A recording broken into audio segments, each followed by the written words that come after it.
point out that the sun shines down its power to all the world and makes the wind blow strong as it will. I wonder how gentle rains can fall upon the land, so lovely earth can stay lovely still. Hello, ladies and gentlemen. Welcome to the 621st edition of Energy Week with George Harvey and the illustrious Nancy Wolf. I illustrate. That I do. Thank you. We're talking about energy and climate change, and this news is an aggregation show that addresses those. It consists of news items, each with a picture, and all of them are to be found at my website, geoharvey.com, along with, well, about 80% of the stuff at that website doesn't make it to the show, but this is the best. And you can find it by going to geoharvey.com, geoharvey.com, or you can go down, if you can scroll down, and find a link to a site that Nancy and I use to prepare for the show. So that's what it is. And this show starts on the 17th of April and it runs to the 23rd. Today, when we're recording it, being the 24th. And now you know as much as I do. What can I say? It's done. There it is. We're starting on Thursday, the 17th, with an article from Clean Technica. And we have a picture of a Volvo EX90. Yeah, and the headline here is Volvo EX90 claims world luxury car title. The all-electric Volvo EX90 is the most impressive new luxury car launched in the last 12 months because Tesla hasn't launched any, and if it had, it probably wouldn't have won the award anyway. This is according to the World Car Awards expert jury. The 7-seat family SUV, the luxury car is 7 seats. That's kind of amazing to me. Claims the title of the world luxury car with its comfortable and refined interior, advanced safety technology, and distinctive Scandinavian design. I worked for a woman at one time who was, I think, possibly the richest woman in the United States. A luxury car that she attempted to give her grandson. It was early 1920s Rolls Royce in perfect condition. And he said that he'd rather have a, I think it was a Ferrari, but you know. What can be said for children? Exactly, yes, that's exactly. Yes. You have anything on this? No. No? No. We should go on? Yeah, let's go on. This is a picture that I really don't care to look at long. It comes from Renews. Yeah. So, yeah, it's hard. The headline here is Trump halts Equinor's 810 megawatt Empire Wind. The Trump administration has moved to stop all work on Equinor's 810 megawatt Empire Wind 1 off the coast of New York State. Interior Secretary Doug Burgum wrote he directed the Bureau of Land Energy Management to, quote, immediately halt all construction activities on the Empire Wind project, end quote. So the question that I've got is, how many Trump voters lost their jobs? Yeah. I mean... Well, and you're also talking about, well, also New York State, the folks of New York State who did vote for Trump. The folks of any state who voted for Trump are all losing money. Yeah. Those not voting for Trump are losing money. I mean, I don't know how many trillions of dollars have been lost on the stock exchange, but just that component of our financial situation has vanished, and a lot of it, most of it is because of tariffs, but some of it is because of this kind of activity where a decision was made with no evidence of any forethought as to what the implications were, and it was just executed. And this has been happening to one part after another of the federal government, and it's like religion. That's what it feels like to me. It's like it's like some sort of religiosity of this is what I'm ordaining is. Yes, it is very much like that. I agree, and it's not a good religion. No, it's about the end of the world religion. That's not exactly great. It's like the I don't care what happens to anybody else religion. Yeah. And I don't know. I don't know what to say to this. I would say that Donald Trump in that photograph does not look like a happy man. Yeah, he looks very strange. Yes, he does. And I have no idea. This is a White House photograph. This is an official portrait. And I have no idea what he's looking through. I don't want to consider the idea. No, you don't have to consider. Okay, here we have my friend. Yes, we have a butterfly now, so we can be okay. But unfortunately, from ABC News, we have a proposed rule change on endangered species triggers alarm for environmentalists. Yes. The Trump administration plans to eliminate habitat protections for endangered and threatened species in a move green activists say would lead to the extinction of critically endangered species due to such activities as logging, mining, and development. Now, I want to tell everybody, the monarch butterfly is not endangered. It was just a photograph that I took a picture of because really the decline of monarch butterflies is obvious.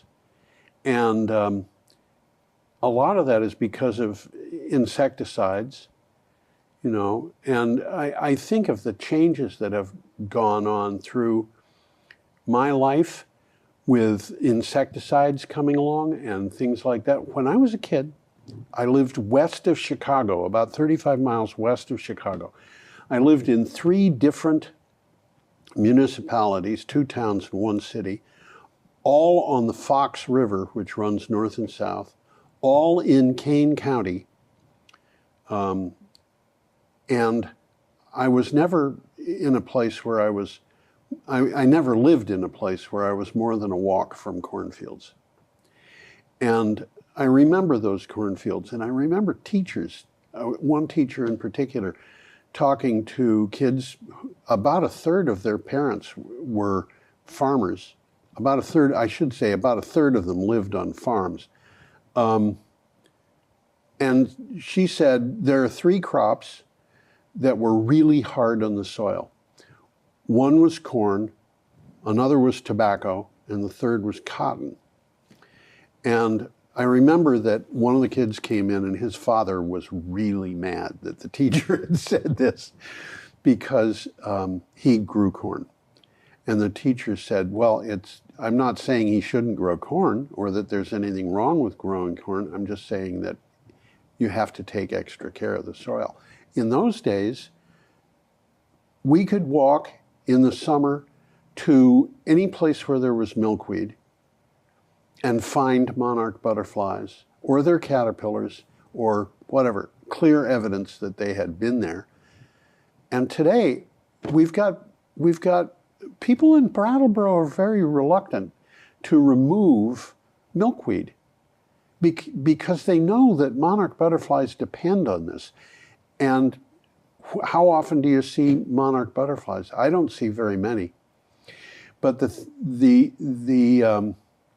another thing I want to mention, by the way, monarch butterflies, like this one in the picture, migrate to Florida and Mexico. And they migrate between Canada and Mexico. They migrate in a very peculiar way. They will go, if they're going south, they'll go south as far as they can, and then they will lay eggs and die.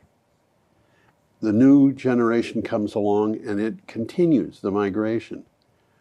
And it takes several generations to do the complete migration in 1 year. It's a very interesting thing. And now monarch butterflies are all over the world in various types. There's a distinctive type that lives in Hawaii. There are monarch butterflies in Australia. I think they're native to North America. They're non-native species in other places, but they are not in danger, but they are really reduced. And it's sad to me that kids can't grow up and see the monarch butterflies.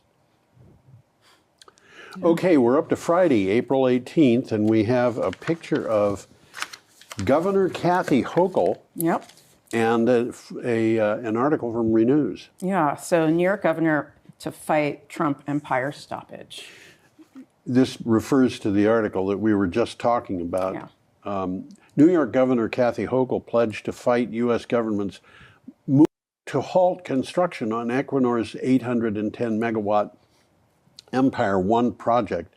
She said, quote, "As governor, I will fight this every step of the way to protect union jobs, affordable energy, and New York's economic future." And by the way, Equinor, the company that was making it, is also fighting this. They're figuring various ways that they can move forward. So have you got a comment on that? Not really, because it's kind of all in there. Yeah. They're trying. She's trying to fight. They're trying to. It's like these. I think about a lot of these governors. They're trying to conserve the things that they have that they've already built, and it's just a challenge when you're dealing with this administration. Yes. However, this administration has been losing court cases in a way that I've never seen before. 9-0, given the Supreme Court that we've got, a vote of 9-0 on a court case against the Trump administration is telling. Equally telling is the fact that the Trump administration portrayed that vote as a 9-0 vote in its favor. Yeah. There are very strange things going on in Washington, and some of them are in one person's mind. All right. Yep. Should we go on? Yeah, let's go on. Okay, we have a picture. This is an interesting picture. This is a turbine, like a wind turbine, except it's designed to be underwater. Yeah. And this article comes from Renews. So the headline here is Ocean Energy Gains Ground in 2024. Ocean Energy, that is not the name of a company, that's the name of a group of technologies, made progress toward commercialization in 2024, according to the latest data from Ocean Energy Europe. The pre-commercial tidal farm pipeline grew in 2024, and several full-scale wave devices were deployed. And there are plans to deploy about 165 megawatts more in the next 5 years. 165 megawatts worldwide is not huge, but this is good quality energy. I mean, this is not 24/7, but it's getting close. And I don't have anything else on that one. Okay. I've got plenty on the rest of it. Okay, now we have a picture of Old San Juan. Yeah. And this is from ABC News. So this headline is over half of Puerto Rico has power restored after island-wide blackout. Electricity for over half of Puerto Rico was restored by Thursday evening after an island-wide blackout that left 1.4 million customers in the dark and disrupted service at hospitals, its international airport, and hotels. Power has been restored to 57% of customers. By the way, I think this blackout was island-wide, but it only affected something less than half the customers. And I'm not altogether sure why. The customers or the residents? Residents, I should say Okay. that. Okay. Yeah.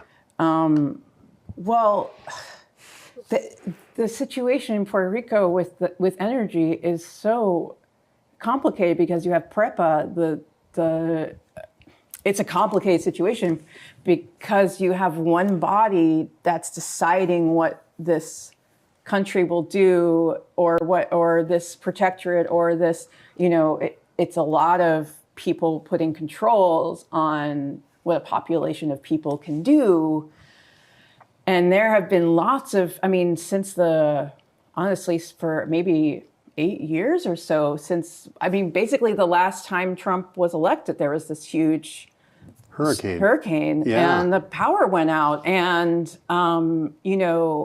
I haven't really seen a lot of, everything's fine now. Everything is not fine in Puerto Rico. No. There were a lot of people, including, by the way, Elon Musk, who gave organizations or whatever in Puerto Rico the ability to put up solar panels and batteries and so forth. There has been a lot of solar installed in Puerto Rico. And that has had an effect, but not enough. It wasn't really, and the infrastructure supporting the grid in Puerto Rico is not in good shape. The power plants are old. They're coal-burning plants, some of them, a lot of them, and the transmission lines are apparently not very good. So we'll see how that improvement comes around. It seems to me that what to do about Puerto Rico is pretty obvious, but nobody's willing to do it. Yeah. And and the Puerto Ricans themselves can't. They don't have the power to. There's another. They are an American territory, and they are treated like some group of foreign beggars, and it is, I find it infuriating. It's very offensive, and what I'll say too is that I connect well as being from DC, which doesn't have a representative in Congress. Yes. I will say that for a lot of time. But I didn't know, when I was growing up, I didn't know other people who experienced this when they would go to different places and people would say, you're not a citizen because you're not in a state. And then also the sort of, we have someone in Congress that listens, that, doesn't vote. And, there's this anger that people have over not having rights when when everybody else has those rights. Yes. And so, I always connected really well because I feel like, we're, siblings in that, and DC and there's similar reasons definitely for the fact that we don't have voting rights. There's reasons for it. Yes. Our population is part of the reason for that. And there's a lot of historical stuff in that. I had my own set of reasons, which were that when I was young, I was a supervisor in a chemical plant. And the entire crew that I had was made of Puerto Ricans at one point. And they were so hardworking, it was unbelievable. Now, admittedly, they knew what the end of their job was. And if they got to that end, they could clean up their area. And if that area was clean, they could go into the lunchroom and sit down and play cards. Yeah, sounds like a good motivation. That's what they did. And they were unbelievable. And, I would do things like, we had lunch machines that took quarters. And I would go into the lunchroom after everybody on the day shift was gone and break open a roll of quarters and just put them out on a table. And when I came back, those quarters would be gone, but they'd be replaced by an equal value paper money. And those guys from Puerto Rico absolutely, they had no intention of taking money and getting away with it. And I was told by occasional people from the day shift, oh, you shouldn't do that. They'll rob you blind. Yeah. Well, maybe the guys on the day shift would rob me blind, but not the average workers, who were, and it just infuriates me. These are good people. Yep. Anyway, yeah. Let's go on. We're up to Saturday, April 19th, and we have a picture of the Wall of China. The Wall of China. That's a nice picture of the Great Wall of China, too, I think. It's a nice wall. They did well on that. It's a wall. lovely wall. The only problem was it didn't keep out the bad guys. Well, so this one is this headline's from Clean Technica, and it's what global investors must know about China in 2025. Yeah, the world is in the middle of a structural reset. Global capital can no longer pretend geopolitics, climate, and industrial policy are background noise. Jefferies Investment Bank is hosting an event with a lineup of experts who bring unusually grounded insight into China's role. What's China's role? I would say, guess what? It's complicated. I would say, guess what? They're taking over. Well, yes, and it's complicated. And it's complicated, yes. I agree. But we're going to hit other stuff regarding China, and people should think about some of the things that we're coming to. China is taking away the greatness of America, and we are not going to become great again because of following people who don't know. What is our greatness based on? I'm not quite sure what. Well, I'm going to list a few things. Okay. One thing China doesn't have, and that is we had this huge, still have a huge valley, which had, past tense, rich soil and plenty of it. And we could grow so much food in a place like that, it was unbelievable. And we had resources. But in addition to that, we had magical people. By the way, by magical people, I mean immigrants. Yeah. These were people who had the courage to go to a land they didn't know anything about, except there were Indians there who would scalp you if they could, things like that. But they came to the United States with the idea that they were going to build a better life, and they were willing to work to do it. Yep.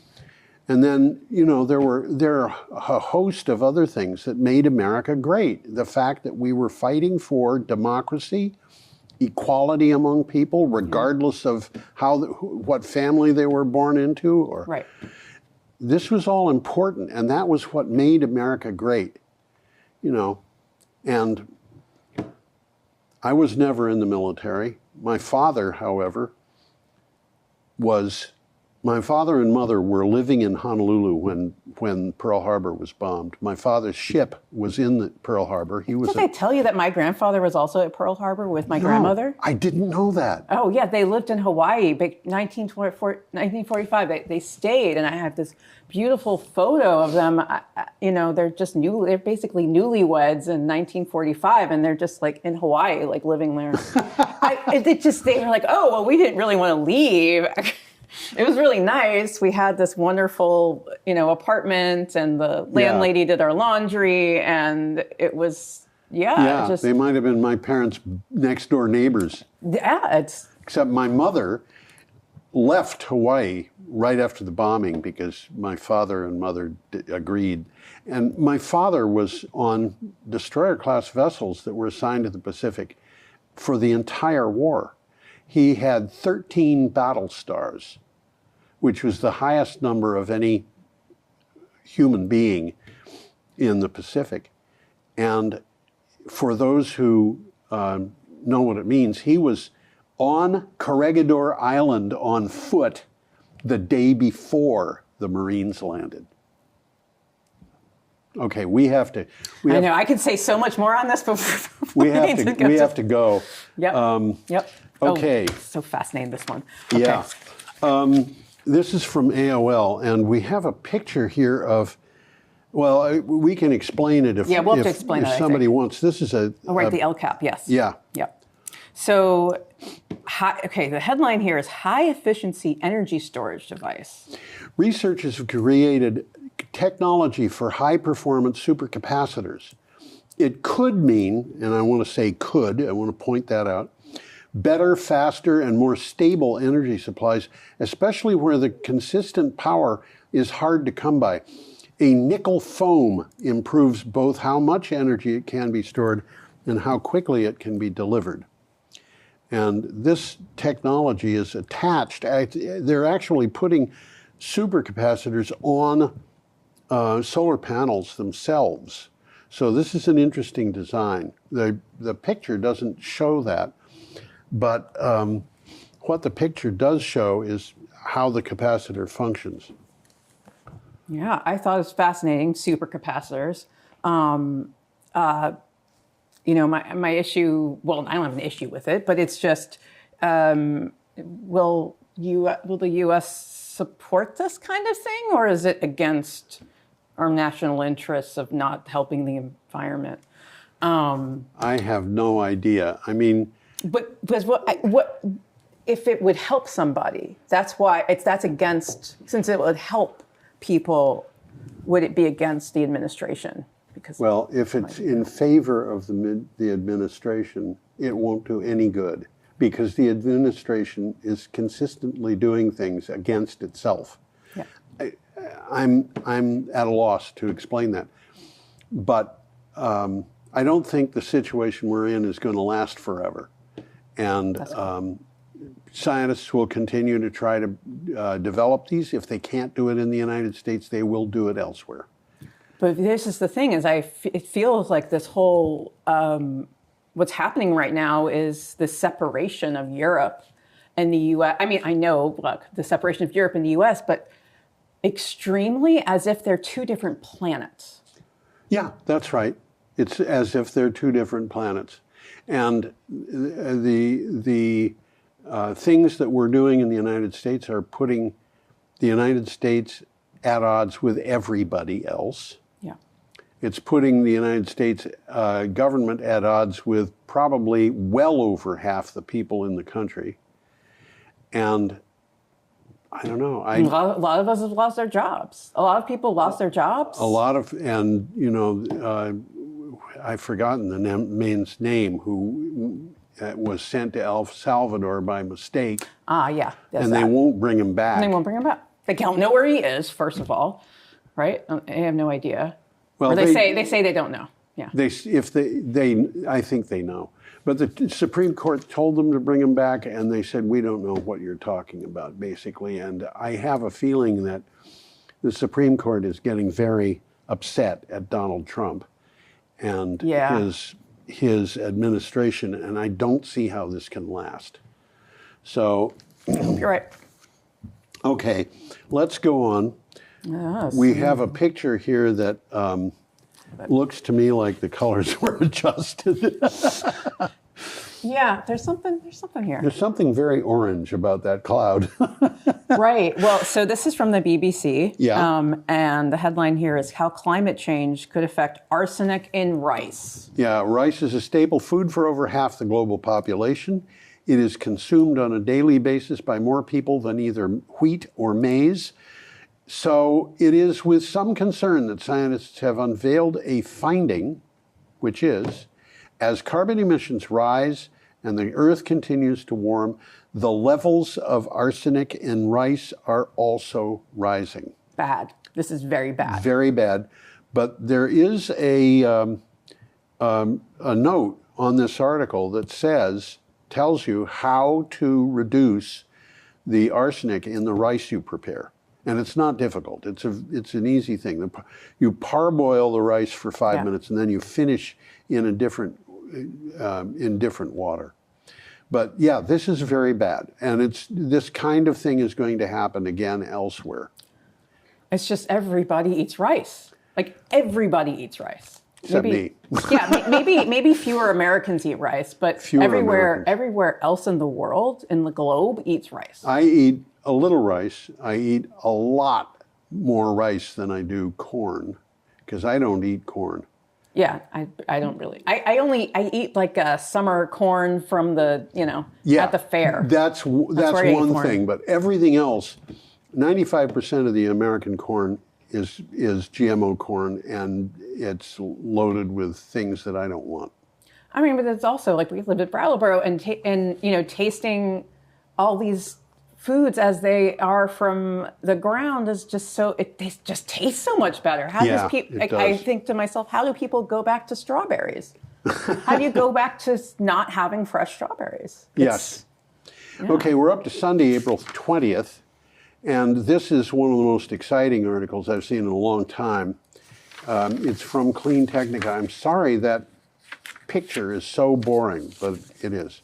Yeah, well, here we have our headline here is a massive 2 gigawatt agrivoltaic project aims to restore desert in China.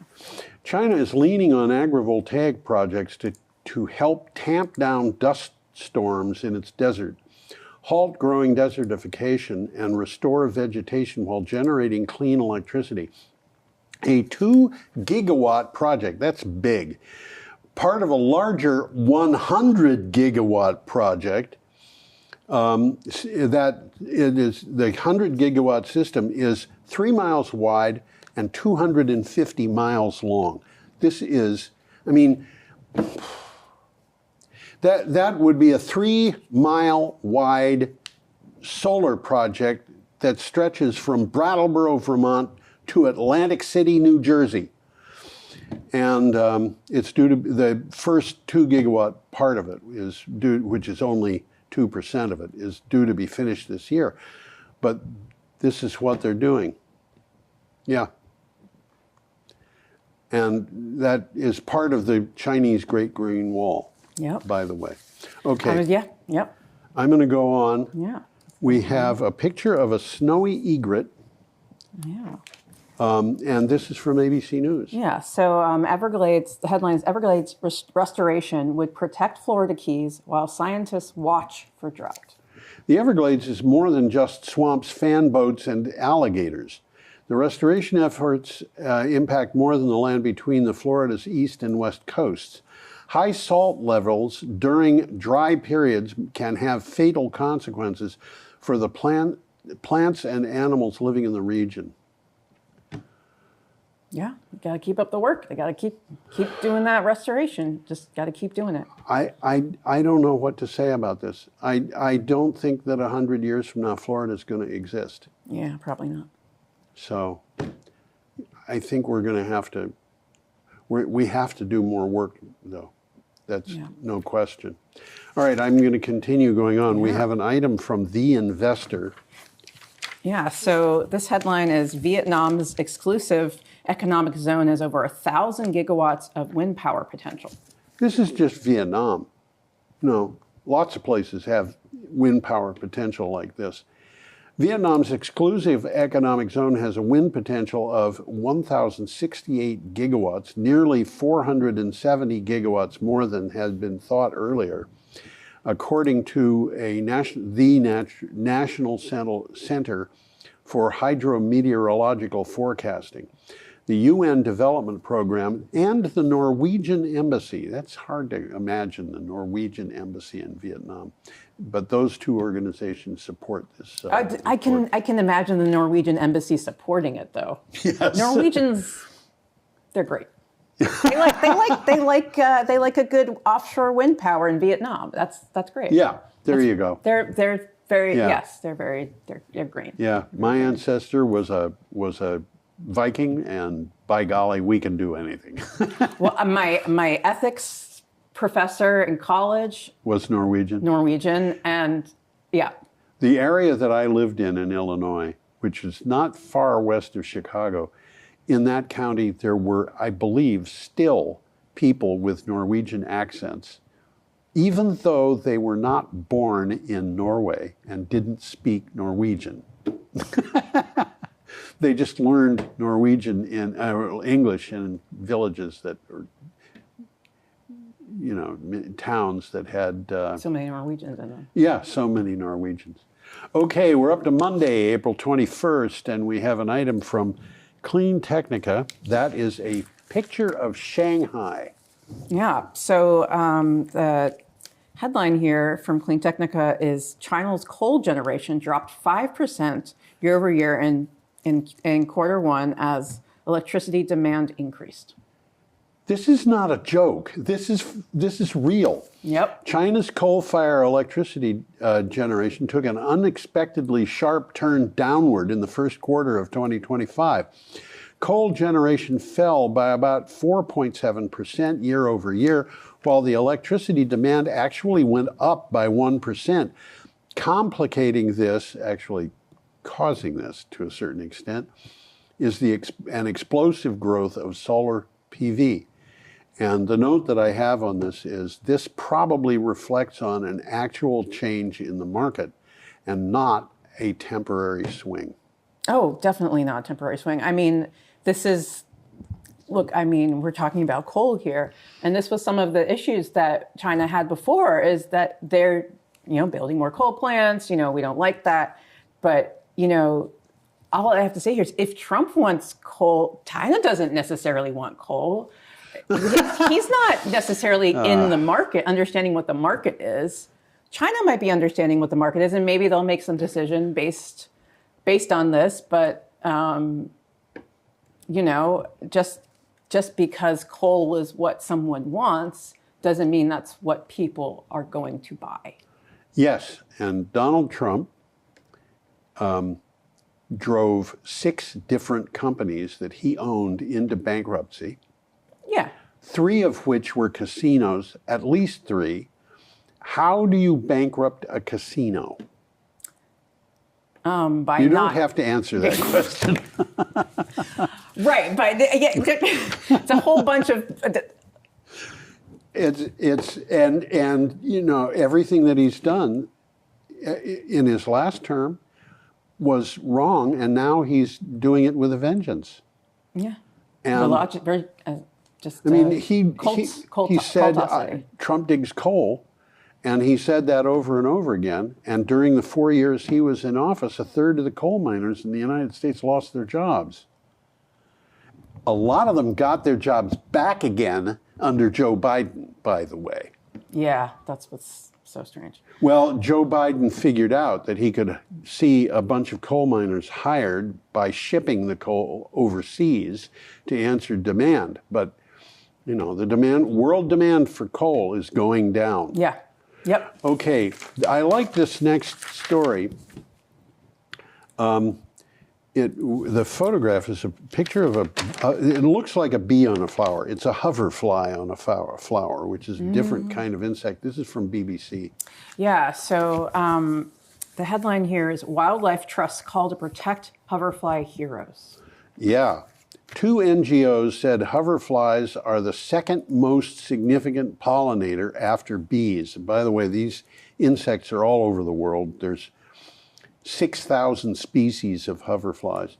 They are also food for birds and help break down gardens' organic matter. But extensive agriculture, pesticides, and climate change has brought their population into decline so badly that it's not all of them, it's some of them, and I'm not sure how many. I mean, there are 6,000 species, but many of those species are on the red list for threatened species. And they live all over the world except for extreme deserts, high altitude tundras, and Antarctica. So I wanted to mention something, which is I discovered a fairly powerful insecticide, which is absolutely natural. In fact, it's organic. I saw that organic coffee was at the top of one physician's list of his favorite drinks. And the reason was because of its properties as something you could drink that would destroy cancer cells, or destroy the cells that support cancer cells, that destroy the cells that build the blood supply to cancer. And so he liked it. And I thought, why?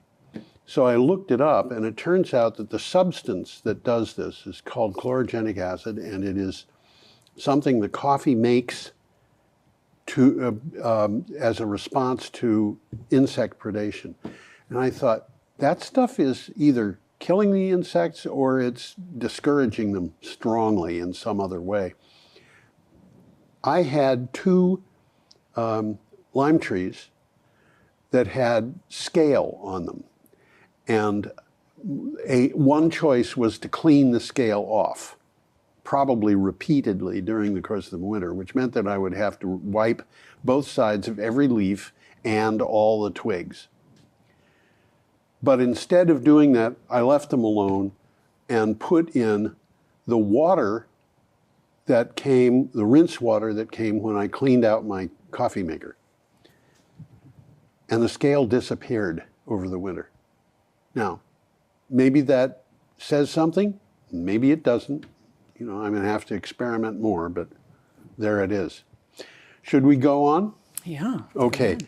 We have a picture here of Deepwater Horizon, which did its thing 15 years ago. This is from ABC News. So 15 years after Deepwater Horizon spill, lawsuits stall, restoration is incomplete. 15 years after the Deepwater Horizon oil rig exploded off the Gulf Coast, killing 11 and sending 134 millions of gallons of crude gushing into the ocean, the effects of the nation's worst offshore oil spill are still being felt. There are still reparations that have to be given for people who died. There's still damage to coastal communities that lost their land and their fisheries. And this was right off the mouth of the Mississippi River. And it was, well, it was destructive. Yeah, destructive. And one of the things that I always think about stuff like this, which is post-accident coverage, is so important, because what happens to these places like Flint, for example, when people stop reporting, is that's when things stop moving. Yes. Because there's not eyes on it. And so the legislators or government folks don't feel pushed or embarrassed or that they have to do anything. And so they'll just slow walk, or a corporation will just slow walk, or do all those things without the scrutiny. Yes. We are up to Tuesday, April 22nd. And we have a picture of a bunch of penguins. Oh, yes. So this is from Clean Technica, and the headline here is Climate Change and Secrets of the Penguins.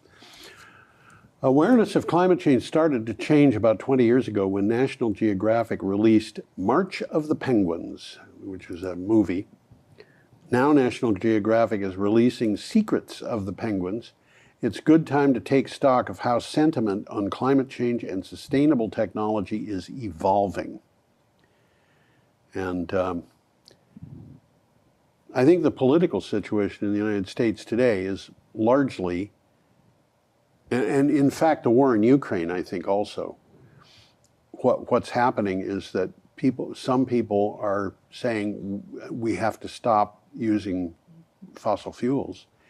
And there are other people whose livelihoods depend on, or they think their livelihoods depend on, the use of fossil fuels, and that's creating conflict. And I think that Vladimir Putin attacked Ukraine because the Europeans had made it clear that they were going to stop buying his natural gas and oil and coal. Yep. And that's 65% of his foreign trade. So what is he going to do for money? And without a plan, he creates chaos. And that's what some people, you don't have to be a genius to know that you don't create chaos to create wealth. And there are people who claim to be geniuses, but they don't know what to do. So when they're in a position that they have not looked at before, they just create chaos. Yeah. And I just want to know what the secrets are. That's what I'm about. Trying what- to find out what these secrets are that these penguins have. They're talking about the secrets. I want to know what they're keeping from us. That's all. I saw Or me, specifically. I saw March of the Penguins. Oh, me too. And it was frightening, what these penguins were facing.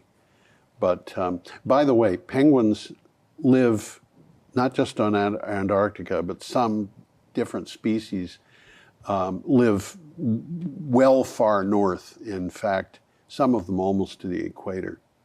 The Galapagos has a species of penguins. Yes, that's true.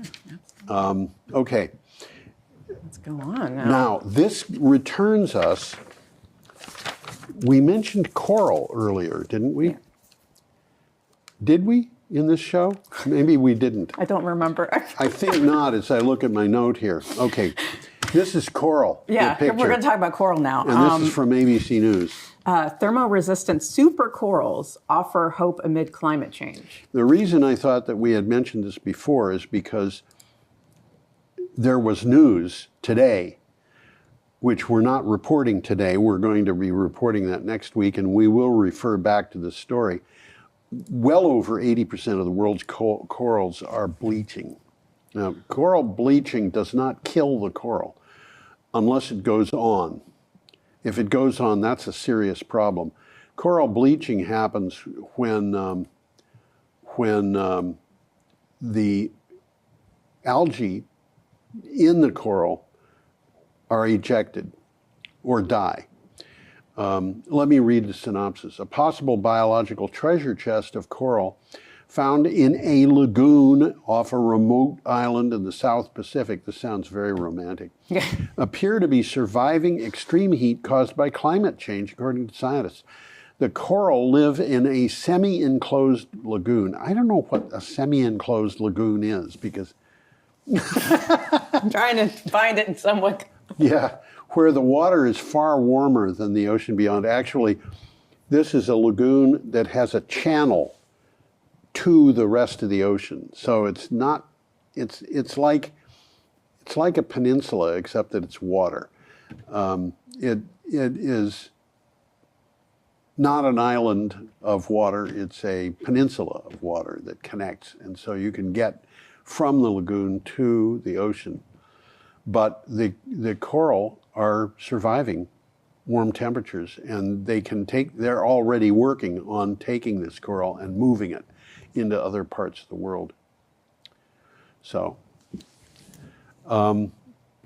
next item, freight truck, Clean Technica.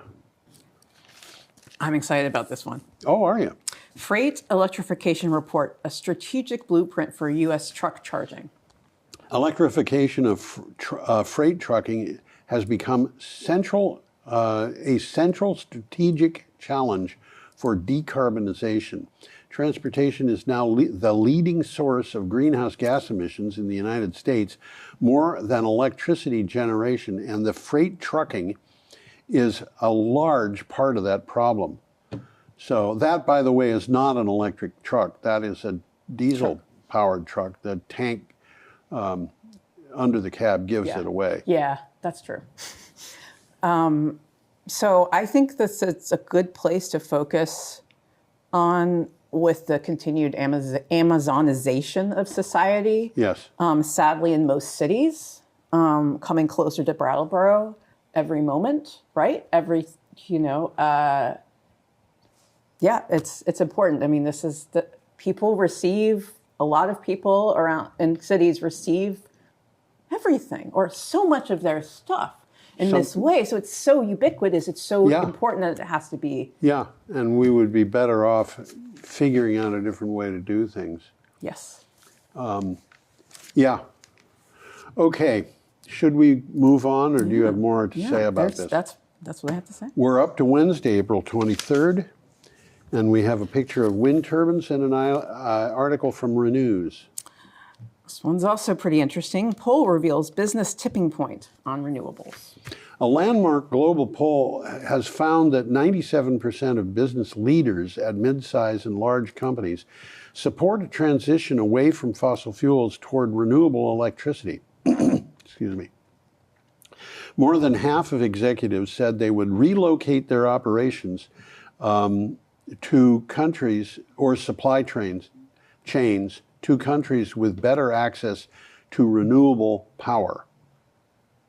That is, considering what's going on in this country, that's almost frightening. 97% seems like a large percentage. Yeah, and the question that I've got here is, who is Donald Trump going to sell our increased oil production to? If 97% of the business, large businesses, 3%. He's got 3%. and he's going to be fighting with Vladimir Putin for, in competition. This is strange, but it means that there are people in the United States, Ford, John Deere, both have said that they're going to push increased production into other countries where they don't have to worry about tariffs because they're working for the world at large. And the tariffs just make it even. They just add some. My understanding, by the way, is that the whole business of applying tariffs by the president on his decision to do so is unconstitutional. Yeah. But, there we go. There we go. Yeah. So, should we go on? Yeah. Okay. Yeah. We have an item from ABC News about Pope Francis. Yeah. So, this headline is How Pope Francis Viewed Climate Change. With the death of Pope Francis, the world lost the first Catholic pontiff to make a public stance on combating climate change. Tributes poured in after the Vatican announced that the Pope Francis had died, and the tributes came from leaders, including those in the fight against climate change, who praised him for supporting those efforts. Yeah. Sad. It's sad for the world to lose a logical religious leader. Who, by the way, had extensive background in science.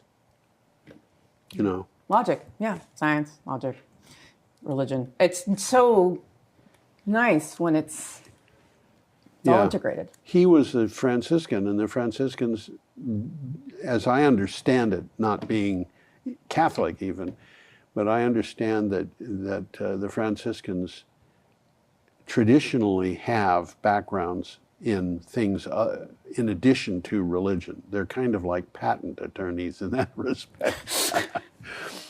But he's the first Franciscan member of that society who became Pope. And I have a feeling that in his absence, the College of Cardinals is possibly going to go try to elect somebody who will follow him, including in the climate, the challenges of the climate. Mm. I don't expect the next Pope to be vocally anti-tariff from the start, but it wouldn't astonish me. Yeah. We have very strange things going on in Washington. Yep. Should we go on? Yeah, let's go on. We have a picture of sheep. Yes, we do. And this is from PV Magazine USA. And the headline here is How Renewable Energy Projects Can Enhance Ecosystems. With a renewable energy transition, we can strengthen our relationship with nature. The goals of expanding renewable energy and enhancing ecological integrity, there's a word that we need to hear more of, are not mutually exclusive. And that is a really good point. The goals of, I'm going to just read the whole sentence again. The goals of expanding renewable energy and enhancing ecological integrity are not mutually exclusive. We can create systems that restore natural processes while generating clean power. Yeah. And sheep, the picture of the sheep in the agrivoltaic situation, these sheep are, they're munching the grass, which they like. They like the shade, resting in the shade, but they're keeping plant life down so that it doesn't block the solar panels. And they're not the only animals or the only wildlife, if you will, that benefit from solar power. And I want to point out here, I'm sure there are people out there who, when you say agrivoltaics, first of all, they don't believe that that is possible. But they will say, I feel certain, you can't grow food under solar panels because the solar panels poison the soil. I've heard that. Okay. Now, they take that from the fact that some solar panels have arsenic and cadmium in them. And solar panels that don't have arsenic and cadmium in them are far more common in the United States than those that do. Solar panels with arsenic and cadmium are not usually used in Vermont because that combination, the two are used together. They're used because it will allow the solar panels to operate efficiently at much higher temperatures. So if you live in a place where it is over 100 degrees Fahrenheit day after day after day, and you put in solar panels, they might contain arsenic and cadmium. That's not Vermont, though. That's Arizona or someplace like that, the Mojave Desert. But there are other things too, and that is, I keep mentioning this. There have been Fraunhofer Institute, the University of Arizona, both have been testing agrivoltaics and found that a wide variety of plants, not just the grass that sheep graze on, of which this is very often true, but a wide variety of other plants actually produce better in the shade of the solar panels than they do out in the open. Plants are destroyed by UV light, just like people are badly affected by too much of it. And they found some cultivars of peppers produce 3 times as much as under solar panels as they do out in the open sun. So we've got reasons to follow that combination, but also almost anything benefits if you've got food for pollinators, flowers and things like that. Bees love living under solar panels. So, well, we're up to the end. We are. It's too bad. I enjoy this so much. And of course, what we're asking everybody to do is to have, or wishing everybody would do, is have a pleasantly consequential week. Pleasantly consequential. Pleasantly. That's right. I hope you have a pleasantly consequential week. Yeah. Should be consequential. Okay. Yeah. Okay. Yeah. And we hope that everybody will come back next week and visit this show again. Bye.